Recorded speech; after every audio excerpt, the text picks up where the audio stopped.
Hello everyone, and welcome back to our channel. Today's story comes from one of those tense corners of South African law and order politics where reality feels stranger than fiction. It involves a criminal kingpin, a pointed warning, and the steady posture of General Nhlanhla Nkwanazi, who now finds himself at the center of a moment that has stirred public curiosity, political debate, and more than a little speculation about who truly holds influence in KwaZulu-Natal. The situation began with police operations that pushed deeper into organized criminal networks across the province. Over the past few months, these investigations have cut through long-standing syndicates tied to extortion rings, cross-border smuggling operations, and contract killings linked to both gang structures and political disputes. As the arrests mounted, pressure built. When pressure builds in that world, someone eventually reacts, and this time the response came from a figure known in underground circles for eluding police for years. According to internal sources familiar with the investigation, the kingpin delivered a message indirectly to General Nkwanazi. The same again. Guys, I'm having the big problem with the criminal operations in KwaZulu-Natal. This guy, General Nkwanazi, he's killing all my criminals. It's a big problem, all my hijackings, my kidnappings, my selling of the drugs in the locations. He's like stopping it and he's killing my people. KZN, for me, it was like land of milk and honey. But now it's drying up because of the Nkwanazi. And I'm sending more of my criminals and he's sending them to heaven or more likely hell. So what I'm doing is I'm paying these pussies to write the tweets criticizing Nkwanazi to say, you know, criminal lives matter. In South Africa, these criminals, the criminals are killing people. They are stealing stuff from the people. Even me, I know, okay, that the criminals should be killed. We're trying, guys, me and all the criminals, we are praying, okay, that General Nkwanazi gets fired. It will be best day for crime if we can get Nkwanazi to resign. And so anytime you see somebody attacking Nkwanazi, it's because they're on side of criminals. I'm paying them with the money I make with stealing and killing. It was not the kind of message that hides behind flowery language. It carried a warning about pushing too far and touching what is not meant to be touched. People close to the matter say it was not sent as theater, but as a reminder that the general is stepping into territory where law enforcement success can provoke dangerous reprisals. What makes this story even more gripping is the timing. At the very moment police are trying to resolve long-standing political killings in KwaZulu-Natal, they now face a threat aimed at the provincial commissioner himself. Those familiar with the province's security landscape know how serious this is. KZN has a history of networks that overlap between crime, private interests, and occasional political loyalties. When these worlds collide, even straightforward investigations can take unpredictable turns. Now, before we continue, this is where I need to warn viewers that I will show footage a little later in the video. It is not graphic, but it is sensitive and tied to the movements of the syndicate under investigation. Keep watching, because the footage gives a clearer picture. To close this, because this is investigating cases that might link either his associates or her associates or colleagues that he works with or she works with, or the high-profile people that the person might know outside the organization, or maybe a criminal syndicate out there that needs to be protected for whatever reason. So that's my conclusion. But the question is, who is the person that will have whispered to the minister and influenced the minister to sign a letter to disband the unit? And the timing of it, sign the letter now while the National Commission is on leave, so that it can be implemented. When the National Commission comes back from leave, this unit is disbanded.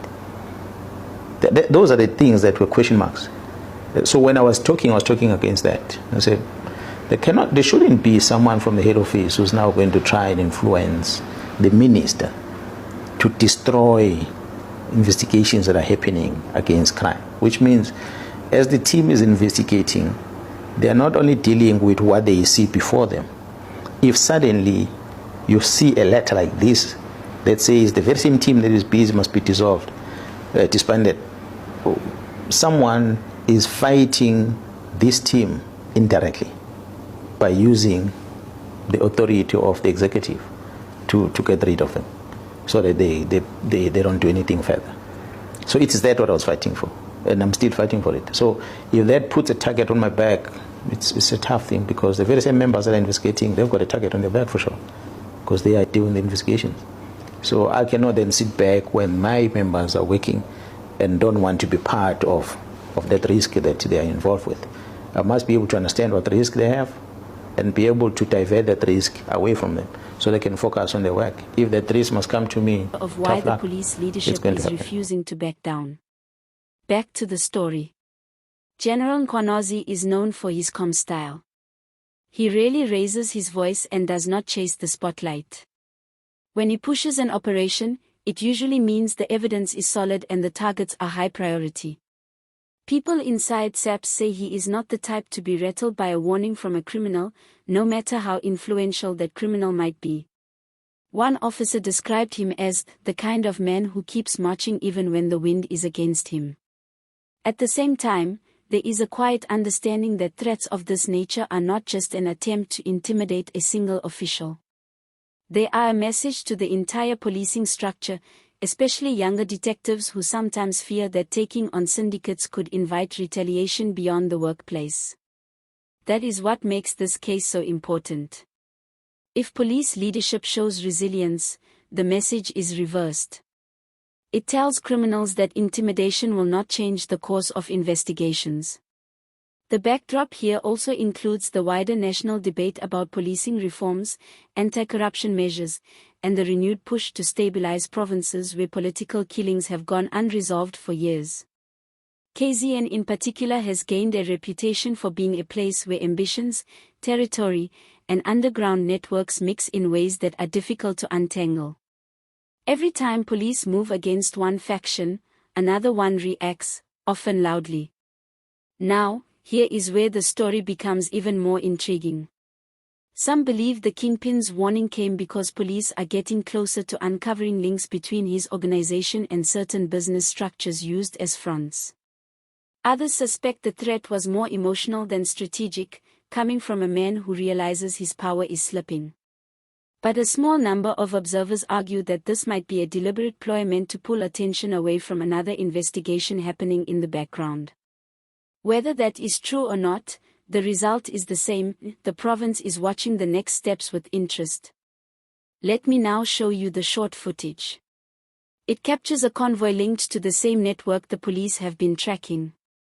You'll notice the vehicles, the formation, and the speed at which they move through a restricted zone. This is the kind of imagery that explains why law enforcement has felt the pressure to tighten operations. It also shows how organized some of these structures still are. As we move forward, a question sits at the center of this story: will SAPS stay the course, or will the threat cause delays in the crackdown? From what insiders say, the general is not pulling back. In fact, further arrests are expected in the coming weeks, and additional intelligence teams have been placed on standby. For the public, the key issue is what these developments mean for stability in the province. Crime syndicates thrive when fear silences communities and weakens institutions. The only way to reverse that is by ensuring police leadership stays firm. Whether the warning will escalate the situation or energize the investigations remains to be seen. South Africans have watched this pattern many times over the past decade, and each case carries its own lessons. The final twist to all of this is how the Kingpin seems to have miscalculated the reaction. Instead of creating hesitation, the warning appears to have reinforced the general's resolve. One officer joked that the criminal picked the wrong man to threaten, because General Nkwanazi is known for treating intimidation the same way he treats a cold front, something to dress properly for and then continue with his journey as planned.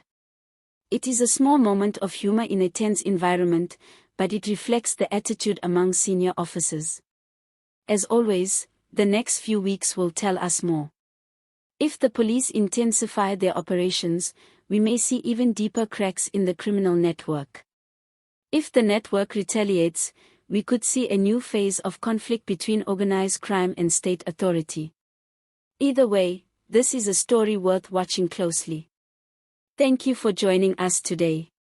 If you found this breakdown interesting, make sure to like the video, subscribe to the channel, and share your thoughts in the comments. See you next time.